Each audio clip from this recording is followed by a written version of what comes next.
بصير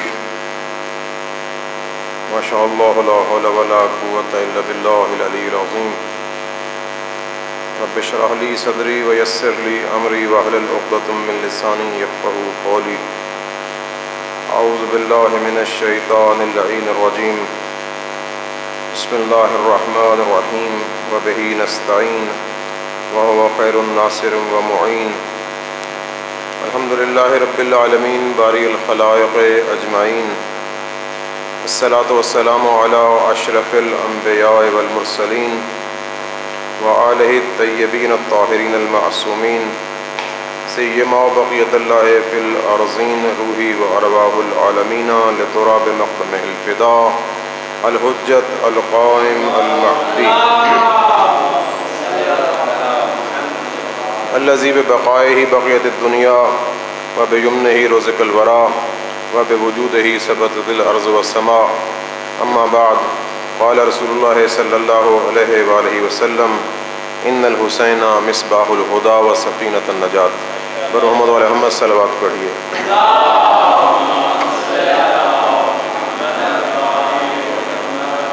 عزیزان گرامی، سب سے پہلے بارگاہ احادیت میں دعا ہے کہ رب کریم آپ تمام کو آباد و شاد رکھے، ہمہ قسمی آفات عرضی و سماوی اور بالخصوص آفات نظریاتی سے محفوظ و مامون فرمائے، ہمیں کربلا کو سمجھنے اور پھر اس کے تقاضوں کے مطابق عمل کرنے کی توفیق عطا فرمائے۔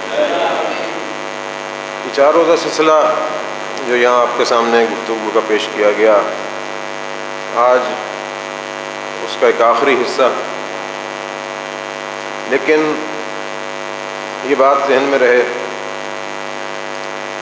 کہ یہ بیان اس لیے کیا گیا کہ جو معزز اور مکرم سامعین یہاں موجود ہیں اور مجھ سمیت تمام شرکاء اپنی کربلا کے حوالے سے ادراکی کیفیت میں جس مقام پر تھے اس سے کچھ بلند سطح پہ ہونا چاہیے، اور پھر جتنا ہمارے علم میں، معلومات میں یا کربلا کے فہم میں ارتقاء ہو اس کا اثر ہمیں اپنے عمل میں بھی لانا چاہیے۔ اگر کل ہمارے ذہن میں کربلا کا مقام سننے کی حد تک تھا اور خدا کرے کہ ایسا ہوا ہو کہ وہ سمجھنے کی حد تک آ گیا ہو، تو پھر آنے والا وقت ہمیں کربلا پر عمل کرنے کے لیے بھی مہمیز کرنا چاہیے، تاکہ ہم اپنی زندگی میں اس کربلا کے ان مفاہیم کو عمل میں لا سکیں کہ جس کی خواہش سید الشہداء کے دل میں تھی، اور جیسا کہ آپ چاہتے تھے کہ ایسا معاشرہ بن جائے، معاشرہ نہ صحیح، گھر نہ صحیح، کم از کم اپنی ذات ویسے بنا لیں۔ اگر ہم اپنی ذات کی حد تک فرامین سید الشہداء پہ عمل شروع کر دیں تو یاد رکھیے انسان معاشرے کی اکائی ہے، سوسائٹی کا ایک یونٹ ہے، اگر ایک یونٹ درست ہو جائے تو باقی یونٹ بھی درست ہو جائے۔ اگر میں اپنے آپ کو جہنم سے بچانے میں کامیاب ہو گیا تو اس کا اثر اتنا ہوگا کہ میرے گھر والے بھی جہنم سے بچیں گے۔ آپ یہ دیکھ لیجئے کہ اس کمرے میں ایک ٹھنڈک کا ماحول ہے،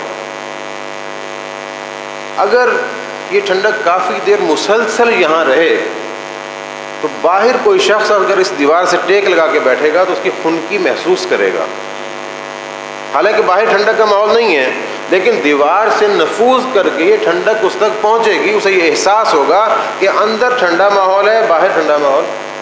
اگر اس ٹھنڈک میں اور اسی طرح حرارت ہے، آپ نے کچھ دیر پہلے اس کمرے کو ٹھنڈا کرنے کا ماحول بنایا، یہ دروازہ ہے، ایک صاحب دروازے سے ٹیک لگا کر بیٹھے، جو باہر کی حدت ہے، گرمی ہے، وہ دروازے سے نفوذ کر کے انہیں محسوس ہوگی۔ تو اگر یہ ٹھنڈک اور گرمی ایک بے جان چیز میں سے نفوذ کر کے دوسری طرف محسوس ہوتی ہے تو حسینیت ایک زندہ حقیقت ہے۔ دنیا اس جتنی بھی حقیقتیں اپنے نامہ میں لیے ہوئے ہے، دنیا کی سب سے بڑی سچائی، سب سے بڑی حقیقت حسینیت ہے، اور یہ ذہن میں رہے کہ حسین کا کسی سے تقابل نہیں، مقابلہ نہیں۔ بسا اوقات کچھ لوگ کسی عمل سے حسین کا مقابلہ کر لیتے ہیں، مثلا نماز اور حسین کا مقابلہ کر لیا، کسی عقیدے سے مقابلہ کر لیتے ہیں کہ توحید و حسین کا مقابلہ کر لیا، کسی منصب سے مقابلہ کر لیتے ہیں، جو بالکل منفی فکر میں آتے ہیں وہ پھر حسین کا یزید سے مقابلہ کر لیتے ہیں۔ نہیں، حسین کا کسی سے مقابلہ نہیں ہے۔ یہ سمجھ لیں جتنے بھی اللہ کے نمائندے ہیں ان کا کسی سے مقابلہ نہیں ہے، کیونکہ اللہ کا بھی کسی سے مقابلہ نہیں ہے اور یہ اسی کے نمائندے ہیں۔ اب یہ اس کی اطاعت کے لیے آئے ہیں، اس کے مقابل اگر شیطان ہے تو اس کے مخالف ہیں، تقابل نہیں ہے۔ انبیاء شیطان کا مقابلہ کرنے کے لیے نہیں آئے، انبیاء شیطان کے شر سے لوگوں کو بچانے کے لیے آئے ہیں، مقابلے کے لیے نہیں آئے۔ آپ کے اور میرے گرد نظریے کی ایسی دیوار اور فصیل کھینچنے کے لیے آئے ہیں کہ اس سے شیطانیت نفوذ کر کے آپ تک نہ پہنچے۔ اب 61 ہجری میں امام حسین علیہ السلام نے کربلا میں اسلام کے گرد حسینیت کی ایسی فصیل کھینچ دی کہ قیامت تک یزیدیت اس سے نفوذ کر کے نہیں آ سکتی، جب تک ہم خود اپنی فکر کو آلودہ نہ کریں۔ یہ جو پاکیزگی فکر ہے نا، جو امام حسین نے ہمیں عطا کی ہے، اس کو ہم نے خود برقرار رکھنا ہے۔ اب ہم اسے کتنا برقرار رکھتے ہیں؟ یہ جو ہر سال محافل ہوتی ہیں، مخصوص ایام میں محافل ہوتی ہیں، یہ جو رسم عزاداری ہیں، ان کا مقصد یہی ہے کہ حسینیت کی پاکیزگی کو برقرار رکھا جا سکے۔ بس جہاں جہاں حسینیت کی پاکیزگی برقرار ہے وہاں فہم کربلا اور فہم حسینیت موجود ہے، اور جہاں پاکیزگی فکر و کردار نہیں، سمجھ لیجیے حسینیت نہیں ہے۔ یہ ایک پیرامیٹر ہے ہمارے پاس۔ اگر میرا کردار معاشرے کے لیے مفید ہے، معاشرے کی فلاح کے لیے ہے، معاشرے کی صلاح کے لیے ہے، معاشرے کو خدا کی طرف لے جانے کے لیے، تو میں کربلائی ہوں، میں حسینی ہوں۔ اگر میرا کردار معاشرے میں فساد کے لیے، باپ کو بیٹے سے لڑانے کے لیے، بھائی کو بھائی سے لڑانے کے لیے، ہمسائے کو ہمسائے سے لڑانے کے لیے، مسجد کو مسجد سے لڑانے کے لیے، امام بارگاہ کو امام بارگاہ سے لڑانے کے لیے، تو پھر میرا کردار حسینی نہیں ہے۔ پھر میں نے نہ کربلا سے کچھ سیکھا نہ حسین مولا سے کچھ سیکھا۔ یہ ذہن میں رہے، یہ 4 دن جو آپ کی خامہ فرسائی کی ہے، آپ کو زحمت سماعت دی ہے، اس بات کا سبب یہی ہے کہ ہم آنے والے سال میں جو ان دنوں کے بعد شروع ہو رہا ہے، اپنے فکر میں، اپنے عمل میں تبدیلی دیکھیں، پازیٹیوٹی دیکھیں، مثبت سوچ کو لے کے چلیں، اسلام کے عملی پہلوؤں کو لیں اور ان پر عمل شروع کریں۔ ہمارے یہاں گفتار بہت ہوتی ہے، بلکہ ہر کسی کے یہاں ہوتی ہے نا۔ گفتار کے تیر چلا کے آپ فساد پیدا کر سکتے ہیں، گفتار کے تیر کبھی صلاح نہیں کرتے، گفتار کے تیر کفر کو بھی ختم نہیں کرتے۔ یہ عمل کے پانی سے معاشرے کی نفرت کی آگ کو ٹھنڈا کیا جا سکتا ہے، اور حسینیت اسی کا نام ہے۔ یہ ایک گزارش تھی، اسی سے متصل میں اپنی بات کو آخری مرحلے کی طرف لے کے جانا چاہوں گا۔ اگرچہ بہت سے نکات ایسے ہیں کہ جو بیان ہونے چاہیے تھے، کیونکہ کربلا ایک مختصر سا مسئلہ نہیں ہے۔ کربلا کی تعلیمات پورے کے پورے معاشرے کی تعلیمات کو اپنے ہمراہ لیے ہوئے ہیں، لیکن جو وقت میسر تھا، جو وقت میسر ہے، ہم اسی کے دامن میں رہ کے بات کو آگے بڑھاتے ہیں۔ کل تک آپ سے بات ہوئی تھی شخصیات کے حوالے سے۔ پہلے ہم نے بات کی کربلا کی ضروریات کے حوالے سے کہ آج کے دور میں کیا ضروریات ہیں، پھر ہم نے گفتگو کی کربلا میں 61 ہجری کے جو حالات تھے، سیاسی حالات تھے، جغرافیائی حالات تھے، مختلف شہروں کے حوالے سے کہاں کہاں لوگوں کی کیا کیفیت تھی، اور پھر ہم نے مختلف شخصیات کے حوالے سے بات کی۔ آج بات کو ہم تھوڑا سا آگے لے کر چلتے ہیں، اور یہیں سے ہم انشاءاللہ اپنے اختتام کی طرف پلٹیں گے۔ صلوات پڑھیے گا۔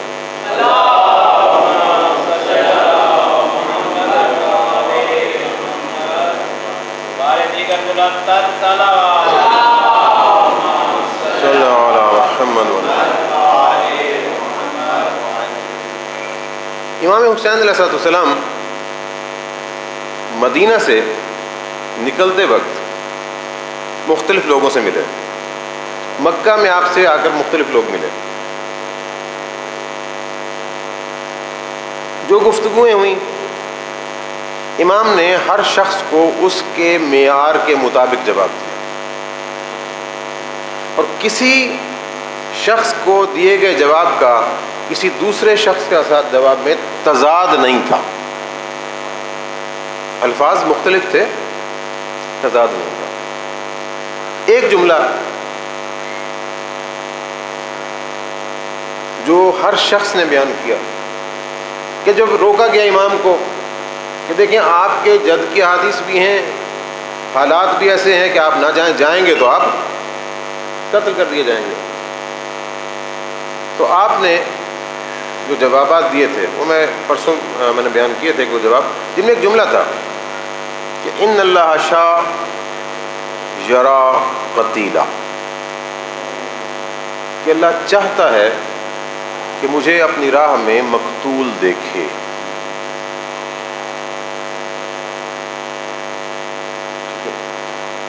یہ ایک جملہ ہے، یہاں سے بہت سی غلط فہمیاں پیدا ہوتی ہیں۔ ان غلط فہمیوں کی بنیاد کیا ہے کہ ہمارا فہم اسلام اس سطح پر نہیں ہوتا جس سطح پر کسی بات کو سمجھا جا سکتا ہے۔ مثال کے طور پر ایک بچہ ایم اے میں ہے اور کسی ٹاپک پر ریسرچ کا تھیسس لکھ رہا ہے، اور ایک بچہ پرائمری میں ہے۔ اگر وہ ایم اے کلاس میں پڑھنے والا، ماسٹر کرنے والا یا پی ایچ ڈی کرنے والا اپنی سطح پر بات کرے گا تو پرائمری والا نہیں سمجھ سکے گا، اور اگر پرائمری والوں کی بات کرے گا تو وہ بات اس کی سطح سے بہت نیچے ہے، اس کے کسی کام کی نہیں ہے۔ جب تک وہ اپنے مفہوم کو جزیات میں جا کے سمجھا نہ دے یہ سمجھ نہیں سکتا، اور یہ کچھ ہمارے ساتھ ہے۔ اسلام کی کچھ اصطلاحات ہیں، قرآن مجید میں کچھ الفاظ ہیں جو بغیر کسی معصوم سمجھانے والے کے سمجھے نہیں جا سکتے۔ کلام خدا کو بھی مخلوق پر وہی حیثیت حاصل ہے جو مخلوق پر خالق کو ہے۔ مخلوق کا کلام تو ہے نہیں، جب ہم مخلوق کا کلام بھی آپس میں نہیں سمجھ سکتے تو خالق کا کلام کیسے سمجھیں گے؟ جب محمد مصطفیٰ صلی اللہ علیہ وآلہ وسلم آپ ترجمان ہیں احکام خدا بندی کے، اب وہ تمام آیتیں آپ کے ذہن میں ہونا چاہیے کہ جو خدا نے فرمائی کہ میرا رسول میرا ترجمان ہے، جو یہ کام کرتا ہے وہ میں کر رہا ہوں۔ جب آپ فرما رہے ہیں کہ ان اللہ شاء یرا قتیلا، مجھے میرے نانا نے کہا ہے کہ اللہ تمہیں اس راہ میں قتیل دیکھنا چاہتا ہے، مقتول دیکھنا چاہتا ہے۔ تو کیا اس سے مراد یہ ہے کہ خدا کا مطمع نظر یہی ہے کہ بس یہ قتل ہو جائے؟ یہ چاہنا جو ہے، لفظ شاء شین الف، یہ جو ہم لکھتے ہیں نا انشاءاللہ، اس میں ایک غلطی بھی کرتے ہیں، الف نون اور شین کو اکٹھا لکھ دیتے ہیں۔ یہ انشاء ہے نا، اس کے معنی ہے نا بنانا، کسی چیز کو بنانا، تخلیق کرنا، انشاء کرنا۔ تو انشاء پردازی ہوتا ہے نا، اردو میں زیادہ بہتر سمجھتے ہیں، اس انشاء کا معنی ہے بنانا، اور جو اصل میں وہاں ہے وہ ہے انشاء، الف نون ان الگ ہے، شین الف شاء الگ ہے۔ اس شاء کا مطلب ہے چاہنا، انشاءاللہ اگر اللہ نے چاہا۔ لیکن جب وہ کہتے ہیں نون کو ساتھ ملا کے لکھتے ہیں اگر اللہ نے بنایا، تو اتنا بھی ہمیں خیر باہر ضرور شاء کا معنی چاہنا۔ اب خدا چاہتا ہے، چاہنے کے لیے کیا کچھ درکار ہے؟ انسان ایک چیز چاہتا ہے، یہ چاہنے کا عمل کہاں سے پیدا ہوتا ہے؟ دل سے نا، کہ دل چاہ رہا ہے۔ جب آپ یہ کہتے ہیں کہ میں چاہ رہا ہوں تو مراد کیا ہوتی ہے؟ دل چاہ رہا ہے۔ دل کیا ہے؟ ایک عضو ہے، آرگن ہے، خدا اسے مقرر ہے، اگر آپ دل سے مراد عقل لے لیں، فہم و فراست لے لیں، شعور لے لیں، تو یہ چیزیں بھی خدا میں نہیں ہیں. یہ پھر اس کا جز بنائیں گے تو خدا جزیات میں آ جائے گا، اور خدا ایسا نہیں ہے. اب کیا مطلب نہیں اس کا؟ یہ چاہنا ہے اللہ کا شاہ جو لفظ ہے، اسے ہم کس انداز میں سمجھیں؟ جبکہ استعمال ہوا ہے انشاءاللہ، قرآن مجید میں بھی ہے نا. اس سے کیا مراد لیا گیا؟ اس سے مراد یہ ہے کہ خدا کے جتنے بھی احکام ہیں، جتنے بھی معاملات دو قسم کے ہیں. ایک تکوینی ہیں جن کا تعلق تکوین زمان سے ہے، یہ کائنات بنانا، چاند سورج ان کے نظام بنانا، یہ سب تکوینی امور ہے نا. ان میں خدا نے جو نظام بنایا، جس طرح بنایا، جب بنایا، بن گیا. اس کا انسان سے تعلق ہی نہیں ہے. ابھی چاند ہے، انسان کا میں بنا لوں گا؟ نہیں بنا سکتا نا. خدا کا کام تو بنا دیا نظام، انسان نہیں بنا سکتا. خدا نے نظام بنا دیا. یہ سورج بھی اسی نظام کے تحت چل رہا ہے، چاند بھی نظام کے تحت چل رہا ہے. حتیٰ کہ آپ دیکھتے ہیں ستارے بھی اپنی راہ پہ چل رہے ہوتے ہیں نا آسمان پہ. سمندروں کی لہریں بھی ایک نظام کے تحت چل رہی ہیں. یہ خدا نے بنا دیا، انسان کے بس کی بات نہیں ہے. اسے کہتے ہیں تکوین میں چاہنا، شاء تکوین. ایک ہے خدا کا چاہنا تشریعی عنوان سے، کہ خدا نے کچھ اصول دے دیے کہ یہ کچھ کرنا ہے، میں چاہتا ہوں کہ تم یہ کرو، اگر یہ کرو گے تو اس کا بدلہ یہ ہوگا. اس میں خدا نے احکام دے دیے، خدا مداخلت نہیں کر رہا. اچھا، جب خدا کہتا ہے کہ اقیموا الصلاۃ، کہ نماز پڑھو، نماز قائم کرو، اس سے آپ کیا مراد لیں گے؟ خدا چاہتا ہے کہ آپ نماز پڑھیں، لیکن نماز پڑھنے کا اختیار کسے ہے؟ انسان کو. کبھی آپ نے دیکھا کہ خدا نے کسی کو جبرن لا کے کھڑا کر دیا مصلی پہ، چل پہ نماز پڑھ؟ یہ عمل آپ کو کچھ سمجھا رہا ہے کہ جو خدا کا تشریعی طور پر چاہنا ہے وہ خدا کے اصول ہیں جو اس نے بنا دیے ہیں. اب ان کے مطابق عمل آپ نے کرنا ہے. اگر آپ نے عمل کر لیا تو پھر آپ نے نیکیوں میں اضافہ کیا، اپنی ذمہ داری ادا کیا، خدا کے باغی نہیں ہوئے. اگر آپ نے عمل نہیں کیا تو پھر آپ گناہگار ہوئے اور نتیجے میں خدا کی ناراضگی کا سبب بنے، اور انجام کار کیا ہوگا؟ جہنم ہوگا. اسے ایک اور انداز سے دیکھ لیتے ہیں. خدا نے حکم دیا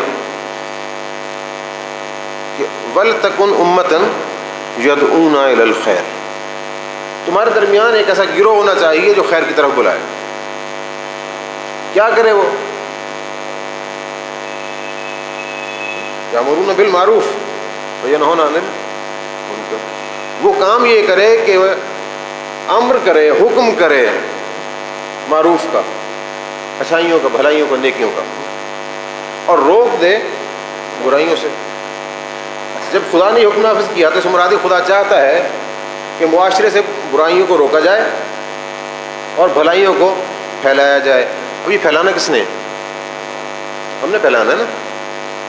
برائیوں سے کس نے روکنا ہے؟ ہم نے روکنا ہے. اگر ہم نے بھلائیوں میں وارد ہو کر انہیں پھیلانے کا کام کیا تو ہم نے جو خدا چاہ رہا تھا وہی کچھ کیا. خدا یہی چاہتا تھا کہ یہ بھلائیاں پھیلائیں، اور اگر ہم نے برائیوں سے روک دیا تو خدا یہی چاہتا تھا کہ ہم برائیوں سے روکیں. بات سمجھ آئی نا جی؟ اس کا دوسرا پہلو، اب یہ جو ہم نے برائیوں سے روکا، یہ بھلائیوں کا حکم دیا، اپنے اختیار سے دیا نا. جب اختیار سے یہ عمل کیا تو ہمیں اس پر ثواب ملا. اگر ہم نے برائیوں کی طرف رجحان دکھایا، بھلائیوں سے نہیں روکا، یعنی کہ امر بالمعروف نہیں کیا اور برائیوں سے نہیں روکا، تو ہم نے گناہ میں وارد ہو گئے. جب گناہ میں وارد ہوئے تو اس کے اثرات بھی ہم پر مرتب ہوں گے. تو نتیجہ یہ نکلے گا، اگر ہم نے امر بالمعروف کیا تو ہمیں ثواب ملے گا عمل کی بنا پر، اور اگر ہم نے امر بالمعروف نہیں کیا تو ثواب میں ہمارا کوئی حصہ نہیں ہوگا.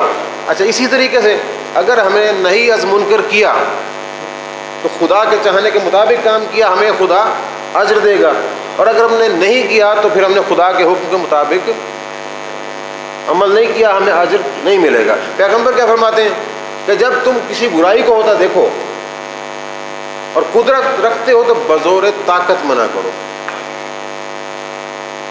اور اگر یہ طاقت نہیں رکھتے تو زبان سے منع کرو، اگر یہ طاقت بھی نہیں رکھتے تو پھر دل سے برا سمجھو، اور یاد رکھو یہ کمزور ترین ایمان کی علامت ہے۔ اس سے پتہ چلا کہ برائی کو بزور طاقت جو شرائط اسلام نے دیے اس کے تحت بزور طاقت روکنا افضل ترین اجر رکھتا ہے، اور زبان سے روکنا اس سے کم تر اجر رکھتا ہے، دل سے برا سمجھنا اس سے بھی کم تر اجر رکھتا ہے۔ اسی طریقے سے بھلائیوں کا حکم دینا، انسان کے پاس طاقت ہے تو اسے چاہیے بھلائیوں کا حکم دے اور ان کا نفاذ کرے۔ اسی لیے خدا تعالیٰ نے حکومت اسلامی کا تصور دیا ہے، اسی لیے اسلام نے کہا کہ معصوم جو رہنما ہیں ان کے پاس حکومت ہونی چاہیے تاکہ امر بالمعروف کو نافذ کر سکیں اور نہی عن المنکر کو بھی نافذ کر سکیں۔ اب جب خدا کے احکامات ان کے ساتھ مشروط ہیں تو خدا یہی کچھ چاہتا ہے۔ یہ بات کلیئر ہو گئی؟ اب ایک قدم اور آگے بڑھتے ہیں۔ امام فرماتے ہیں کہ خدا یہ چاہتا ہے کہ میں اس کی راہ میں قتل ہو جاؤں۔ یہ قتل ہونا عمل ہے یا عمل کا نتیجہ ہے؟ اس مشکل بات کو سمجھنا ہوگا۔ اپنے قتل ہونا عمل ہے نا، ایک شخص قتل ہوا عمل ہوا نا، نہیں، یہ بھی کسی اور عمل کے نتیجے میں یہ عمل وارد ہوا، اس کا مقدمہ کوئی اور عمل ہے۔ مثال کے طور پر ایک جگہ کوئی پرابلم ہے اور ایک صاحب اسے حل کر سکتے ہیں، اب پرابلم اپنے مقام پر موجود ہے، وہ صاحب اپنے مقام پر موجود ہیں، تو پرابلم بھی موجود رہے گا، وہ صاحب بھی موجود رہیں گے۔ وہ اٹھے اور چلے گئے جا کے میں ذرا صلح صفائی کرا دیتا ہوں، ذرا نیک کام کر دیتا ہوں، کچھ بھی کہہ لیجیے۔ وہ پہنچ گئے وہاں، اب وہ وہاں پہنچے ہیں، انہوں نے کچھ بات کی ہے، انہیں کچھ پھر ضربیں بھی لگی ہیں جس کے نتیجے میں وہاں امن بھی قائم ہو گیا۔ جو برائی کر رہے تھے وہ ایک لمحے کے لیے رک گئے اور آخر کار آپس میں جو بھی سلسلہ ہوا بن گیا۔ اگر وہ اپنی جگہ سے نہ جاتے برائی تو بڑھتی، خود بھی بچے رہتے۔ اگر وہاں اب کسی نے کہا کہ جناب فلاں صاحب کو یہ نقصان ہوا، دوسرے کا نہ جاتے نہ یہ نقصان ہوتا، یہ منفی سوچ۔ جو پازیٹیو سوچ رکھنے والا تھا وہ کیا کہ نہ جاتے، یہ نقصان نہ اٹھاتے تو یہ مسئلہ بھی حل نہ ہوتا۔ یعنی جب آپ معاشرے کی فلاح کے لیے، معاشرے کی صلاح کے لیے نکلتے ہیں تو اس میں ضرر ملنا، نقصان ملنا یہ ضروری ہے۔ بغیر معاشرے کے صلاح میں آپ نکلیں، بغیر معاشرے سے آپ نیکی کام کر انسان رہ ہی نہیں سکتا۔ جب معاشرے کی اصلاح کے لیے نکلیں گے تو آپ کو نقصان حتماً ملے گا۔ یہ آپ بھول جائیں کہ آپ خود نقصان اٹھائے بغیر معاشرے کی اصلاح کر لیں گے۔ یہ آخری مثال دے رہا ہوں، پھر میں آگے اس بات کو لے کے چلتا ہوں۔ پیغمبر اکرم صلی اللہ علیہ وسلم نے دعوت اسلام دی، مکہ کا ماحول پرامن تھا، تاریخ اٹھا کر دیکھ لیجئے، اولاد باپ کی فرما بردار تھی، یعنی کتنی فرما بردار تھی، جنگ ہوئی، باپ نے کہا جناب ان کے قبیلے والوں کو ساروں کو مار دو، سب کو مار دیا۔ باپ نے کہا یہ میرے گھر میں بیٹیاں ہو گئی ہیں، اگر میں لڑائی میں ذرا کمزور پڑا تو یہ کنیزیں بنا لیں گے، لہٰذا میری غیرت گوارا نہیں کرتی، انہیں زندہ درگور کر دو۔ اولاد اتنی فرما بردار کہ ٹھیک ہے کر دو۔ یعنی کہ آپ تاریخ عرب اٹھا کر دیکھیں، جاہلیت تاریخ اٹھا کر دیکھ لیں، کسی ایک بیٹے نے احتجاج نہیں کیا کہ جناب یہ جو ہماری بہن ہے اسے آپ زندہ درگور کیوں کر رہے ہیں، کسی نے نہیں کیا نا، کیوں وہ بھی اسی سوچ کا تھا، فساد تو نہیں تھا نا۔ پیغمبر علیہ الصلوۃ والسلام نے جس وقت اعلان نبوت کیا اور کہا کہ قولوا لا الہ الا اللہ تفلحوا، میں فلاح کا پیغام لے کر آیا ہوں، لا الہ الا اللہ کہو فلاح پا جاؤ گے۔ پیغام لائے ہیں فلاح کا، معاشرے میں ہو گیا فساد، باپ بیٹے کا دشمن ہو گیا، بھائی بھائی کا دشمن ہو گیا، حتیٰ کہ جو کثرت میں تھے انہوں نے قلیل لوگوں کو اکٹھا کر کے ان کا سوشل بائیکاٹ کر دیا۔ یہی کچھ ہوا نا۔ نہ وہ دعوت ہوتی، اسلام اور حقانیت اور حق سے ہٹ کر بات کر رہے ہیں، نہ وہ دعوت ہوتی، نہ مکے کا امن تباہ ہوتا، نہ باپ سے بیٹا جدا ہوتا۔ یہ دعوت برقرار رہی، انہیں یہاں سے مدینہ جانا پڑا، 10 سال جنگیں ہوتی رہیں، کتنے افراد مارے گئے اس معاشرے کے، جو شخص انسان اور معاشرے کی بھول بھلائیوں میں پھرتا رہے گا قطعاً فلاح نہیں پا سکتا. انسان بچ جاتے نا، نہ یہ جنگیں ہوتی، نہ اتنے افراد مارے جاتے، نہ ہی دشمنی ہوتی. لیکن کیا حق ہوتا؟ کلمہ کس کا پڑھا جاتا؟ اسی لات منات تو حبل کا پڑھا جاتا نا، کلمہ خدا تو نہ ہوتا.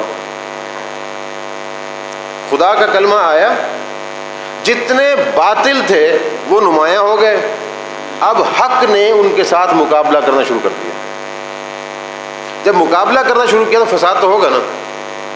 تو یہ پتہ چلا کہ ابلاغ حق کے لیے آپ معاشرے میں کام کریں گے تو آپ کو نقصان اٹھانا پڑے گا. امر بالمعروف کریں گے تو آپ کی مخالفت ہوگی، نہی عن المنکر کریں گے تو آپ کی مخالفت ہوگی. اب امام نے کیا فرمایا تھا کہ جناب جو آپ نے اپنا مینیفیسٹو دیا تھا کہ انی لم اخرج بدرا ولا عشرا ولا مفسدا ولا ظالما انما خرجت لطلب الاصلاح فی امت جد رسول اللہ اريد امر بالمعروف ونهی عن المنکر. میں چاہتا ہوں انہیں امر بالمعروف کروں اور نہی عن المنکر کروں. جب امام نکلے ہیں امر بالمعروف کرنے کے لیے اور نہی عن المنکر کرنے کے لیے، اب امام کا تقابل کس سے، مقابلہ کس سے ہے؟ یہ تقابل وہ موازنے والا نہیں ہے، جا کے ٹکرانے والے. جہاں آپ نے امر بالمعروف کرنا ہے، مثلا میں اس بچے کی طرف جاتا ہوں اور اسے کچھ سمجھاتا ہوں، یہ بچہ اگر ناراض ہوتا ہے کیا کر لے گا؟ ذرا ایک آدھ تھوڑا سا جملہ گستاخانہ بول کر چلا جائے گا. کسی اور بڑے بچے سے بات کرتا ہوں تھوڑا سا اور ریئیکٹ ہوگا. اگر کوئی صاحب حیثیت ہے، اتنا اس کا مقام ہوگا، اس سے میں کوئی بات کرتا ہوں تو وہ دو چار چپت بھی رسید کرے گا، پھر شاید کچھ اور بھی سزا دے. یعنی جتنے کسی بڑی برائی کی طاقت سے آپ کا تقابل ہوگا، نقصان اتنا ہی اٹھانا پڑے گا. جب حسین جا رہے ہیں طاغوت زمان کے مقابلے پر، یعنی کل شیطانیت کے سربراہ کے مقابلے پر جا رہے ہیں، تو اس کا منطقی نتیجہ ہے کہ آپ نے قتل ہونا ہے. اس لیے آپ نے فرمایا کہ اللہ چاہتا ہے کہ میں اس راہ میں قتل ہو جاؤں. مقصد کیا؟ کہ میں نے یہ کام کرنا ہے، بے شک میں قتل ہو جاؤں، یہ کام مجھے حتماً کرنا ہے. اچھا امام نے یہ کیوں کہا کہ یہ کام مجھے حتماً کرنا ہے؟ ایک اور کر لیتا. یہ بھی تو ہے نا، لوگ کہتے ہیں کہ اگر امام بیعت کر لیتے تو سکون سے رہتے. بعض لوگ ذرا اس سے بھی آگے بڑھتے، چلو بیعت نہ کرتے، خاموش ہو نہ نکلتے، تب بھی بچ جاتے. میرے دوست، یہ مادیت کی غلاظت اپنی سوچ سے اتار کر سوچ. حسین جان بچانا تو نہیں چاہ رہے تھے نا، مقصد جان بچانا نہیں تھا، مقصد دین بچانا تھا. اب جان بچاتے ہیں تو دین قربان کرنا پڑتا ہے، دین بچاتے ہیں تو جان قربان کرنی پڑتی ہے. یاد رکھیں، جس وقت آپ کے پاس یہ چوائس آ جائے، انتخاب آ جائے کہ یا جان بچائیں یا دین، تو سمجھ لیں کہ جو جان بچا رہا ہے وہ یزیدی ہے، جو دین بچا رہا ہے وہ حسینی ہے. حسینیت زندہ باد، حسینیت زندہ باد، یزیدیت مردہ باد، یزیدیت مردہ باد. اے خوشنودی محمد و آل محمد صلی اللہ.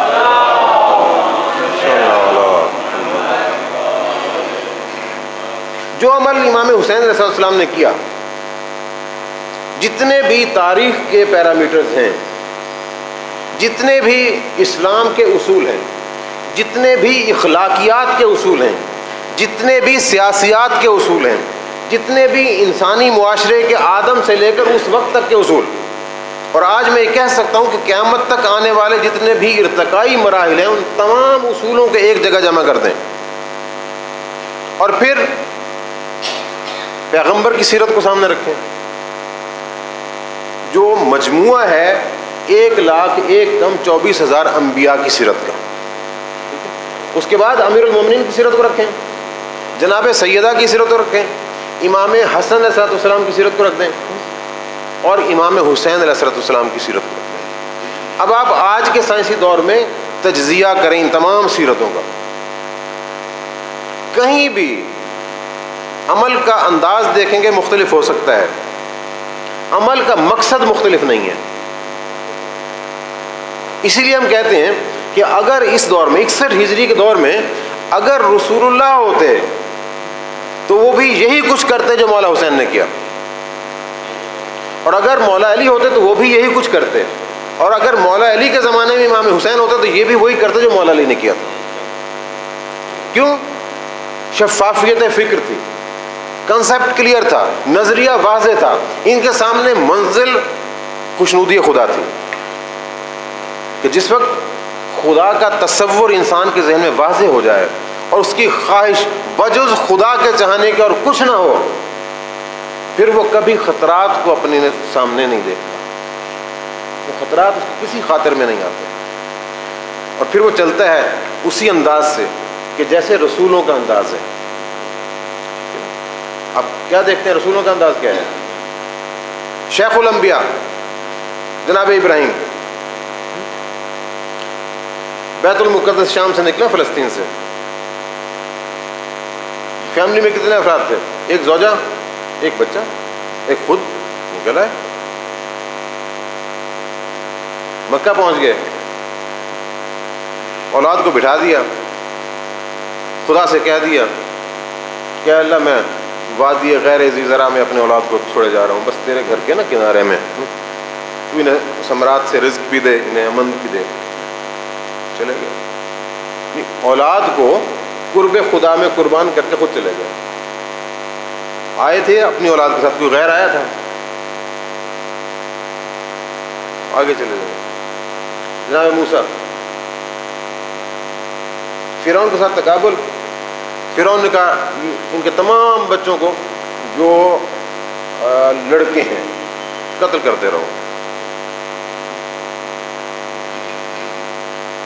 اور عورتوں کو رکھ لو تاکہ کنیزیں بناؤ۔ جناب موسیٰ کی ولادت ہوتی ہے، خدا جناب موسیٰ کی ماں سے کہتا ہے ایسے صندوق میں ڈالو، دریا میں پھینک دو۔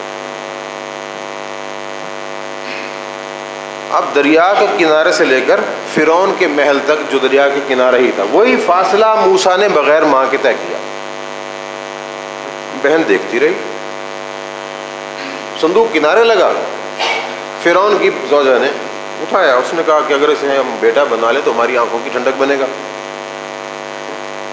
بنا لیا گیا، کنیزیں بلا لی گئیں کہ دودھ پلائیں۔ اب موسیٰ نے کی ماں سے اللہ نے وعدہ کیا تھا بہت جلد ملا دوں گا، بچے نے دودھ نہیں پیا، اور وہ بہن نے کہا کہ میں ایسی خاتون کو جانتی ہوں کہ جو دودھ پلاتی ہے، ہو سکتا ہے اس کا دودھ پی لے۔ کہا اچھا لے آؤ، گئیں اور لے آئیں۔ اب جو ہی ماں آئی، موسیٰ نے ہمک کے ماں کا دودھ پی لیا۔ اچھا بھائی اب روز آ کے نا دودھ پلایا جانا، پیمنٹ ہو جائے گی نا۔ اب جناب موسیٰ ماں کے دودھ سے پل رہے ہیں۔ خدا نے ہمیں کردار دیے، ایک ماں ہے وہ موسیٰ کے لیے ہجر و فراق برداشت کر رہی ہے، مامتا کی قربانی دے رہی ہے۔ ایک بہن ہے وہ بھائی کی محبت کی قربانی دے رہی ہے، بھائی سے جدا ہو رہی ہے، فرعون جیسے شخص کے گھر میں خدمت سر انجام دے رہی ہے۔ کوئی غیر ہے؟ آ جائیں ان پر، پیغمبر خدا صلی اللہ علیہ وسلم پر آ جائیں۔ عیسائی آ گئے، علمی مباحثے ہوئے، آخرکار بات آ گئی موبائل پر، پیغمبر چلے، ادھر سے وہ لوگ بھی آ گئے، پیغمبر صرف اپنے گھر والوں کو لے کے چلے، کسی غیر کو لے کر نہیں چلے۔ انہوں نے کہا کہ جناب یہ کسے لا رہے ہیں؟ پوچھا، یہ جو آ رہے ہیں نا یہ ایک ان کا بھائی ہے، دو ان کے نواسے ہیں، ایک ان کی بیٹی، کچھ اور کوئی نہیں ہے؟ کہ نہیں۔ کہ اچھا توریت اور زبور میں بھی یہی کچھ لکھا ہے کہ جو اپنے اولاد کو لے آئے وہی سچا ہوگا، ہے نا۔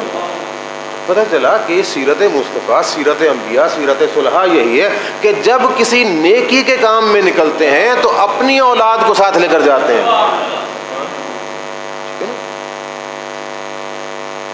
اب بعض لوگ یہ کہتے ہیں کہ جناب امام حسین یہ اقدام نہ کرتے،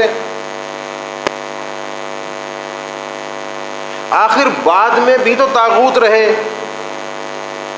بعد میں بھی ائمہ آتے رہے، انہوں نے اقدام کیوں نہیں کیے؟ اعتراضات تو وارد ہوتے ہیں، یہیں رک کر سوچیے۔ مولا نے جتنی جنگیں کی نا، ہر جنگ میں امام حسن اور امام حسین صلی اللہ علیہ وسلم موجود ہوتے تھے۔ امیر المومنین انہیں ایک خیمے میں بٹھا دیتے تھے کہ جی بیٹھے، اور جناب محمد ابن حنفیہ کو، اپنے اور دیگر بچوں کو، جناب عباس کو جنگ کے لیے بھیجتے تھے۔ ایک شخص نے جناب محمد ابن حنفیہ سے کہا کہ دیکھو علی، تمہیں تو جنگ کی آگ میں جھونک دیتے ہیں اور حسن و حسین کو بٹھائے رکھتے ہیں۔ کہا تمہیں نہیں معلوم میں علی کا بیٹا ہوں، وہ پیغمبر کے بیٹے ہیں۔ پیغمبر نے کہا تھا نا کہ اللہ نے میری نسل کو علی کے صلب سے جاری کیا ہے، اسی لیے جو تو وہ فرزند رسول ہے نا۔ باقی بھی دلائل ہیں، لیکن ایک بات یہ بھی ہے، اب انہیں بٹھائے رکھتے تھے، اپنی اولاد کو جنگ میں ڈال دیتے تھے۔ تو امام حسین اولاد رسول میں سے آخری فرد تھے،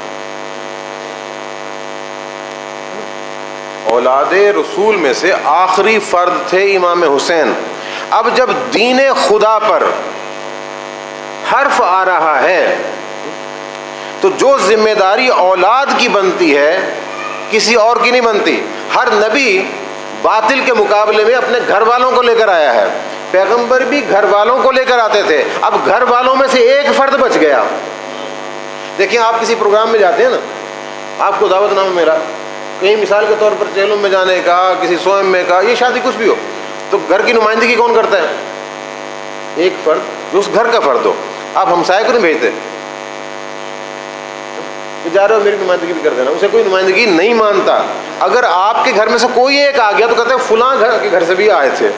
بھئی محمد مصطفیٰ کے خانوادے میں سے، ان کی اولاد میں سے، ان کے بیٹوں میں سے امام حسین موجود ہیں۔ جو عمل حسین کر رہے ہیں اصل میں رسول کر رہے ہیں۔ اب یزیدیت کا مقابلہ حسین سے نہیں ہے، رسول اللہ سے ہے۔ یہ باتیں فہم سے تعلق رکھتی ہیں۔ اس کے لیے انسان کو اپنے قلب و نظر کا معیار بڑھانا ہوگا۔ امام نے مقام رسول اللہ پر آ کر اسی طرح دین کی حفاظت کی جس طرح رسول اللہ نے کی۔ اور پھر کیا تھا؟ امام کے سامنے خاندان تھا، عزیز و اقارب تھے، دوست احباب تھے، اب وہ سب ساتھ ہیں۔ امام چاہتے ہیں کہ جب تک میں ہوں تب تک انہیں کوئی تکلیف نہ ہو، ٹھیک ہے نا؟ میں جب تک موجود ہوں انہیں کوئی تکلیف نہ ہو۔ اور ایسا لمحہ کہیں نہیں آیا، مدینے سے لے کر کربلا آنے تک، حتیٰ کہ روز عاشور تک ایک لمحہ بھی ایسا نہیں آیا کہ امام کی موجودگی میں امام کے کسی ساتھی کو کوئی تکلیف ہوئی ہو اور امام نے اس کا مداوع نہ کیا ہو۔ حتیٰ کہ میں صرف اشارہ کروں، واقعہ تھوڑا سا طویل ہے، اگر میں وہ ساری جزیات بیان کروں تو 9 محرم کی شام کو آپ کے ساتھی آ جاتا ہے، ذرا پریشان ہے، علی کا فرزند ہے حسین، کسی انسان کو پریشان دیکھ سکتا ہے؟ یہ ہم ہی علی والے ہیں کہ دوسرے کو پریشان دیکھ کر ہمیں کچھ نہیں ہوتا، بلکہ بسا اوقات ہم پریشان کرتے ہیں۔ اب جس کے دل میں نا علی کا خون مجزن ہو، جس کی فکر میں رسول اللہ کی فکر ہو، فوراً دیکھا کہ ہاں بشیر کیا مسئلہ ہے کہ یہ اپنا رسول اللہ ابھی اطلاع ملی ہے کہ سرحد پر میرا بیٹا گرفتار کر لیا گیا۔ اب اس باپ سے زیادہ امام حسین پریشان ہو گئے، کچھ لباس، کچھ قیمت، کچھ اسے دی کہ یہ لو اور جا کے اپنے بیٹے کی رہائی کا بندوبست کرو۔ کیا وہ چلا گیا؟ نہیں گیا، لیکن امام نے تو مداوع کیا نا کہ اس کی پریشانی مجھے منظور نہیں، میں اجازت بھی دیتا ہوں چلے جاؤ۔ کیوں؟ امام ایک لمحے کے لیے بھی وہ عمل نہیں کرنا چاہتے تھے، بلکہ وہ نہیں کر سکتے تھے جو انسانیت کے معیار سے کم تر ہو۔ امام تو انسانیت کو معراج دینا چاہتے تھے۔ آپ دیکھ لیجئے روزہ عاشور آ گیا، روزہ عاشور میں میں نے کل عرض کیا تھا کہ امام جس وقت جہاد فرما رہے تھے تو ایک شخص کا رنگ زرد ہوا، ادھر کے پیچھے آپ نے چھوڑ دیا، تلوار کی زد میں آئے ہوئے چھوڑ دیا، اس لیے کہ ڈرے ہوئے پہ حملہ کرنا کوئی انسانیت ہے؟ نہیں کرتے حسین۔ کئی قاتل آئے واپس پلٹ گئے، وہ امام حسین علیہ السلام کی زبان تو اس میں مداخلت نہیں کر رہی تھی نا کہ فلاں تم چلے جاؤ، نہیں، جہاں کی ضرورت پڑی تعارف کرایا کہ جانتے ہو میں کون ہوں۔ لیکن جس وقت وہ درندے آتے تھے نا تو کبھی حسین ان کی نظروں میں رسول بن کر آتے تھے، ان کے سامنے مجسمہ رسول آ جاتا تھا، واپس پلٹ گئے، کوئی کس طریقے سے پلٹ گیا، کئی قاتل پلٹے ہیں نا۔ یہ کیا تھا؟ انسان کے باطن میں کیا ہوتا ہے؟ انسان کی فکر مجسم ہو رہی ہوتی ہے، انسان کی فکر باطن میں مجسم ہوتی ہے نا، بنتی رہی ہے۔ کل میں نے کچھ افراد کا ذکر کیا تھا کہ امام کے لشکر میں امام سمیت 4 افراد ایسے تھے کہ اگر یہ چاروں کے چاروں کسی مقام پر اکٹھے ہو جاتے نا تو دنیا کے کسی لشکر میں طاقت نہیں تھی کہ انہیں شکست دے سکے۔ اور میں نے 2 کا تذکرہ کیا تھا، محمد ابن حنفیہ کا بھی تذکرہ کیا اور جناب مسلم بن عقیل کا تذکرہ بھی کیا۔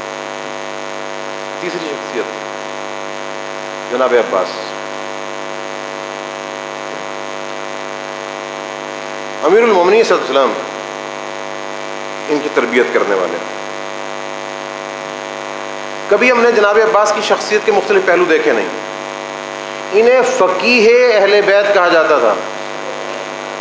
جو ہمارے یہاں تصور پیش کیا جاتا ہے نا، بڑے وسیلے اور بڑے جناب جوشیلے، نہیں، ایسا نہیں ہے۔ عباس سے بڑھ کر بردبار کوئی نہیں تھا،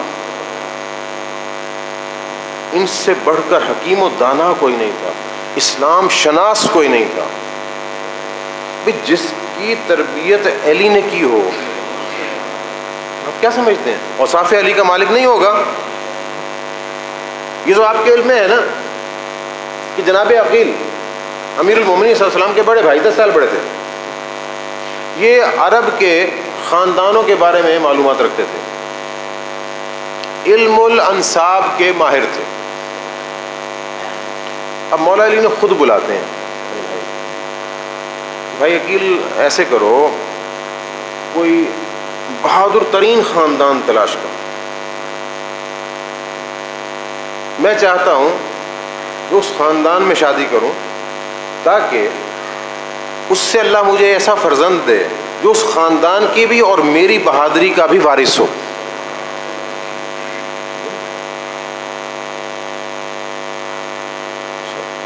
تاکہ وہ میرے بیٹے حسین کی نصرت کر سکے۔ اچھا آپ یہ دیکھیں، کیا علی امیر المومنین کی بہادری کم ہے کہ آپ کسی اور خاندان کی بہادری کو بھی وہاں جمع کرنا چاہ رہے ہیں؟ یہ بات بتاتی کہ آپ کتنے حساس ہیں کربلا کے بارے میں۔ حساسیت ہے امیر المومنین نے بتایا کہ یہ فاطمہ کلابیہ ہیں، ان کے خاندان کی جو بہادری ہے نا ضرب المثل ہے، شادی کر لی، خدا نے بیٹے دی، 4 بیٹے، 4 بیٹے دیے، بیٹی کوئی نہیں تھی، نام فاطمہ تھا جن سے شادی ہوئی، صرف بیٹے تھے اسی لیے انہیں ام البنین کہا جاتا ہے کہ بیٹوں کی ماں۔ اب جو دیگر آپ کے ازواج تھیں ان میں سے بیٹیاں بھی تھیں، یقیناً وہ ان کی بہنیں تھیں، ٹھیک ہے نا، ایک باپ کی اولاد آپس میں بہن بھائی ہوتی ہے تو اس ناطے سے ہے، لیکن ان کے والدہ جناب ام البنین سے کوئی۔ اب مولا علی نے خود ان کی تربیت کرنا شروع کی۔ آپ کیا سمجھتے ہیں کہ مولا علی تربیت کریں گے تو انہیں نظریات نہیں سکھائیں گے، اسلام نہیں سکھائیں گے؟ ایک منظر ہے، امیر المومنین صلی اللہ علیہ وسلم ایسے ٹیک لگا کے بیٹھے ہیں اور جناب عباس کو اپنے سینے پہ ٹھہرا رکھا ہے، چھوٹے بچے ہیں، اپنی دونوں انگلیاں ان کے ہاتھوں میں پکڑا رکھی ہیں، جس طرح آپ دیکھتے ہیں گھر میں ہوتا ہے۔ اب اس طرح انگلیاں پکڑی ہوئی ہیں اور اسے کہتے ہیں قل احد، کہ بیٹا کہو ایک کہہ دیتے ہیں، پھر کہتے ہیں قل اسنان، کہو 2، بس نہیں بولتے۔ پھر کہتے ہیں کل اسنان، بس نہیں بولتے. کہا بیٹا کہو دو. کہا بابا جس زبان سے ایک کا اقرار کر لیا اب شرم محسوس کرتا ہوں کہ اس سے دو کہوں. یہ کم معرفت نہیں ہے، علی کو پسند ہے. پھر آپ نے اسلام کے تمام علوم سکھائے، فنون حرب سکھائے، پلے بڑھے اسی معاشرے میں. یہ غالباً صفین کی بات ہے کہ جناب عباس جنگ کے لیے بڑھے، قلب لشکر میں پہنچ گئے ہیں، دشمن کو مولی گاجروں کی طرح کاٹ رہے ہیں.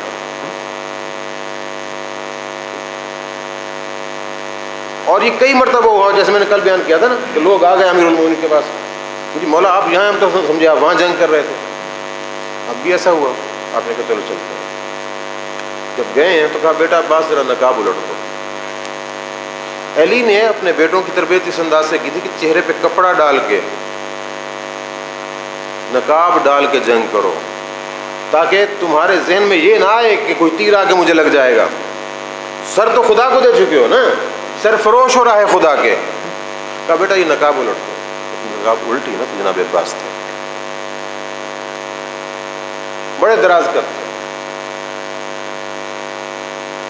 خود روز عاشور ایک واقعہ کتابوں میں ملتا ہے کہ جس وقت امام حسین صلی اللہ علیہ وسلم نے نا محمد ابن عقیل کو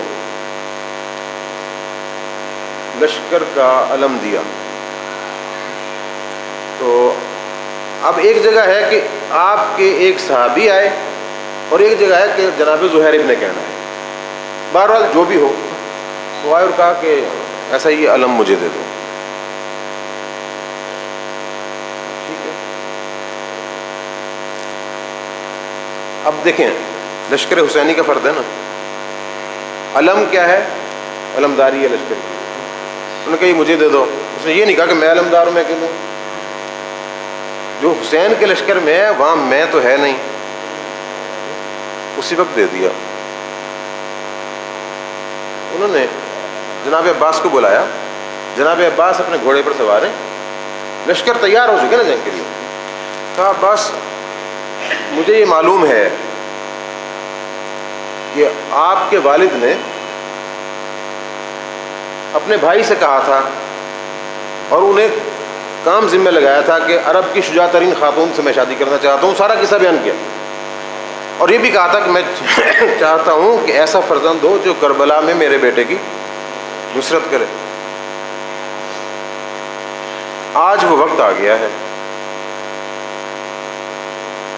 جناب عباس نے کہا کہ وقت آنے دو، پھر میری شجاعت دیکھنا. اور بقول ان کے آپ ذرا سیدھے کھڑے ہوئے تو گھوڑے کی جو رکابیں تھیں نا ٹوٹ گئیں. اتنے بہادر اور جری تھے، اتنے فقیہ تھے، اتنے نرم دل بھی تھے. یعنی معصوم کے بعد جو انسان کی کریمی کی سطح ہے وہاں تک تھے، بس معصوم نہیں تھے.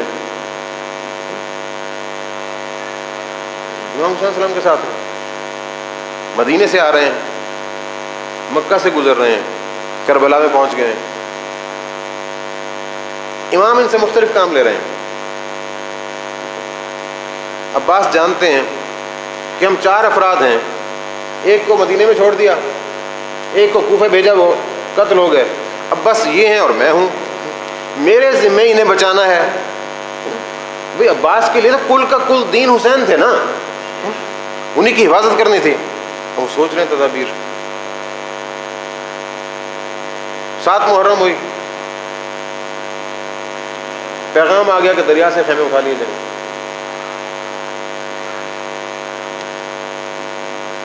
حکم کسے ملا؟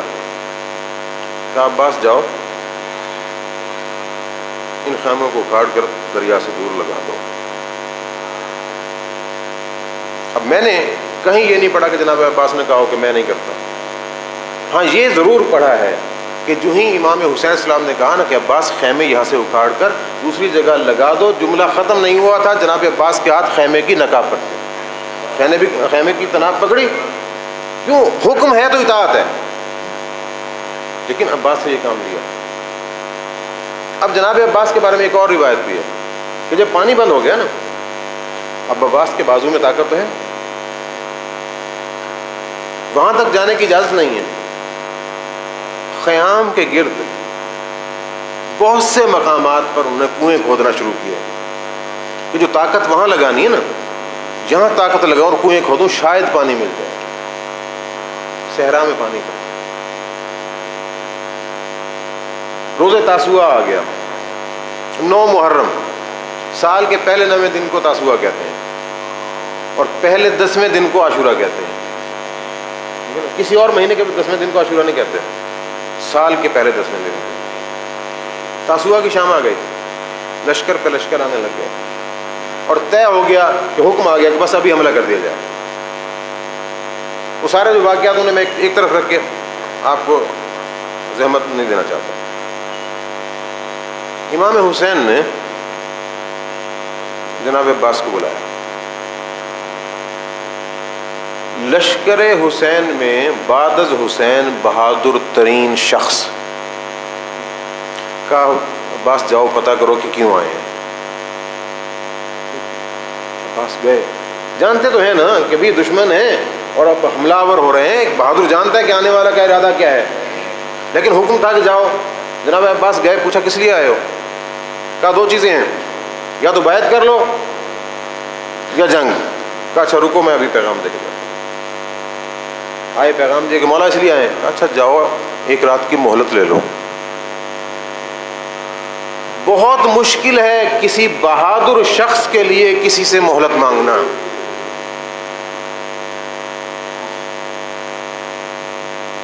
لیکن بہادری اپنے مقام پر، اطاعت اپنے مقام پر۔ حسین بتا رہے ہیں کہ دیکھو وفا کو ناپنا ہو تو عباس کے معیار پہ ناپنا۔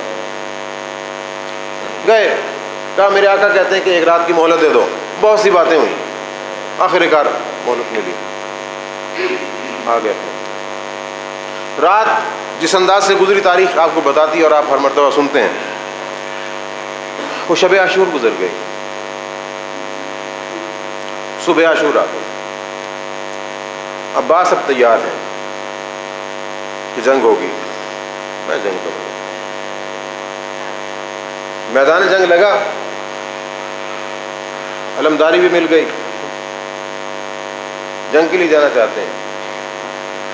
اصحاب حسین آ گئے کہ مولا یہ ممکن نہیں ہے کہ ہمارے ہوتے ہوئے آپ کی اہل بیت میں سے کسی پر آنچ آئے، جب تک ہم ہیں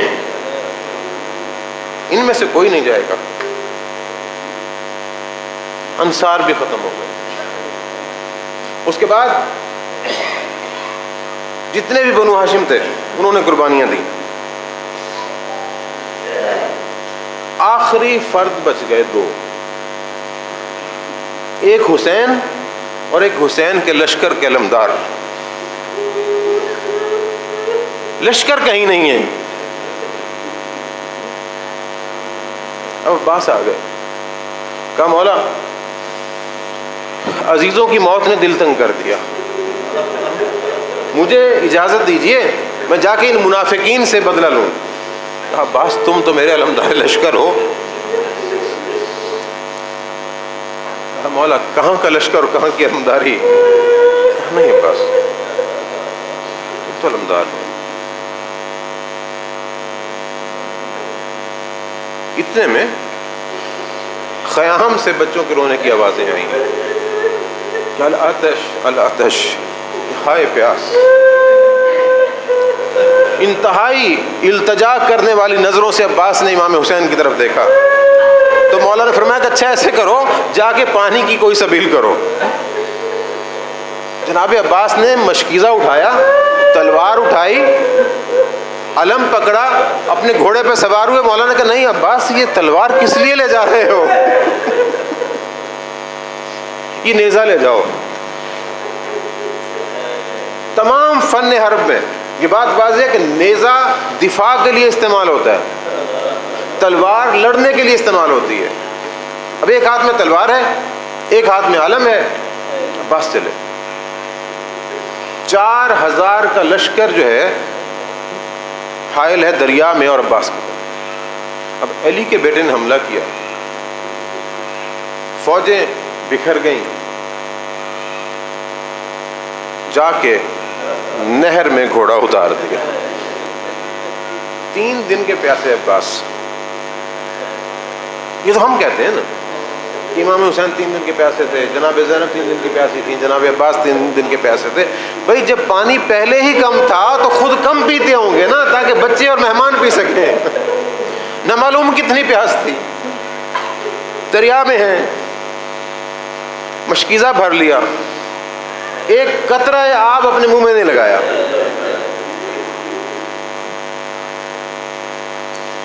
تسمے سے مشکیزہ کا منہ باندھا، پلٹنے لگے ہیں۔ اب مشکیزہ ایک ہاتھ کے شانے پر ہے، اسی ہاتھ میں علم ہے، دوسرے ہاتھ میں نیزہ ہے، فوجیں اکٹھی ہوئی حملہ کر رہے ہیں اور اپنے گھوڑے کو دوڑائے جا رہے ہیں کہ یہاں سے کسی طریقے سے پانی لے جاؤ۔ جنگ جاری ہے۔ ازدق ملعون دیکھتا ہے، ایک موقع اسے ملا، تلوار کا وار کیا، عباس کے شانے پہ دایاں شانہ کٹ گیا۔ اب جو مشکیزہ تھا نا وہ اسی شانے پر تھا، عباس نے فوراً مشکیزہ دوسرے شانے پہ لیا، مشکیزے کے سہارے سے علم کو لگایا اور اسی ہاتھ میں نیزہ ہے، ایک ہاتھ سے جنگ کرتے ہوئے جا رہے ہیں۔ جائیے کربلا، جو عباس کے بازو کٹنے کے 2 مقام ہیں ان کا فاصلہ ناپیے اور پھر سوچئے کہ ایک بازو سے عباس نے کہاں سے کہاں تک جنگ کی، پھر پتہ چلے گا عباس کی بہادری کا۔ وہاں پہنچے تو حکیم بن طفیل کچھ کھجوروں کے جھنڈ میں چھپا بیٹھا تھا، نکلا اور اس نے ایک وار کیا، دوسرا بازو بھی کٹ گیا۔ اب عباس کو نہ نیزے کی پرواہ ہے نہ علم کی پرواہ ہے، مشکیزے کو دانتوں میں پکڑ لیا اور اپنے آپ کو مشکیزے پہ جھکا دیا کہ جیسے بھی ہو یہ پانی حسین کے بچوں تک پہنچ جائے۔ اپنی ٹانگوں سے گھوڑے کو دوڑا رہے ہیں۔ ایک گرز لگا عباس کے سر پہ، کوئی پرواہ نہیں کی، گھوڑے کو دوڑاتے رہے ہیں۔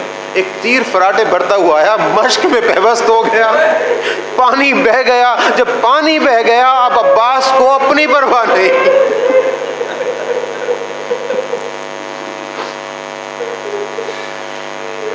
ایک اور تیر ایک ملعون نے مارا، جناب عباس کی آنکھ میں لگا۔ آپ گھوڑے پہ سنبھل نہیں سکے، وہیں سے گرے ہیں اور کہا السلام علیکہ یا ابن رسول اللہ، کہ فرزند رسول میرا سلام ہو۔ جب گرے ہیں تو امام حسین علیہ السلام دوڑتے ہوئے ہیں اپنے بھائی کے پاس۔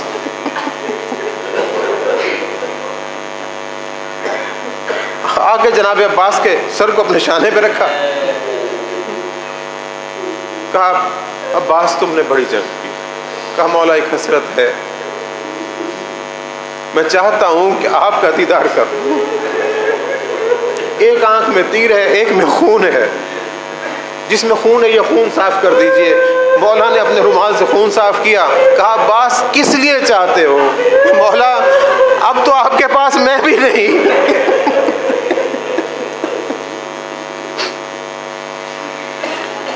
عباس نے کہا کہ مولا یہ آپ کے جد رسول اللہ بھی آ گئے، یہ میرے بابا علی بھی آ گئے۔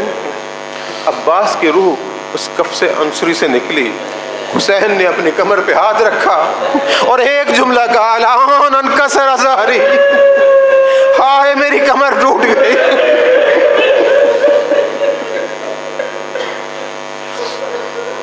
اور اتنے زور سے حملہ کیا ہے مولا نے پھر انتقام عباس میں کہ پورے لشکر کو وہاں سے بھگا دیا، خالی میدان ہو گیا۔